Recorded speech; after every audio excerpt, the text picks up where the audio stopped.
We all know how critical it is for the irrigation system in your yard to be working correctly.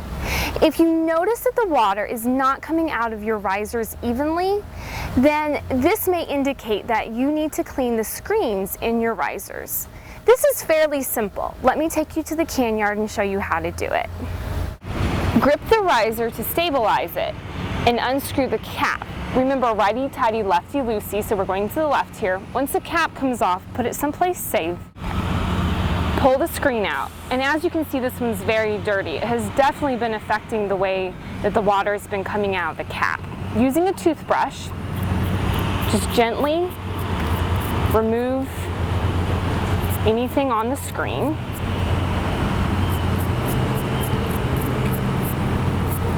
You can also rinse it in a little bit of water, pulling off any extra particles. Place the screen back into the riser and then screw the cap back on.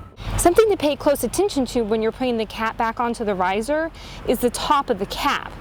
This little arrow right here shows you where the water is going to be coming out of the cap. So that arrow should be pointing toward the inside of the yard. As you can see, there's a slight little opening there, and that's where the water comes out of. The final step is to manually turn on your irrigation system by pressing the set and plus button on your timer to make sure that the water is emitting from your riser correctly. As you can see, the water is going towards the center of the yard, and there doesn't appear to be any leaking around the cap of the riser.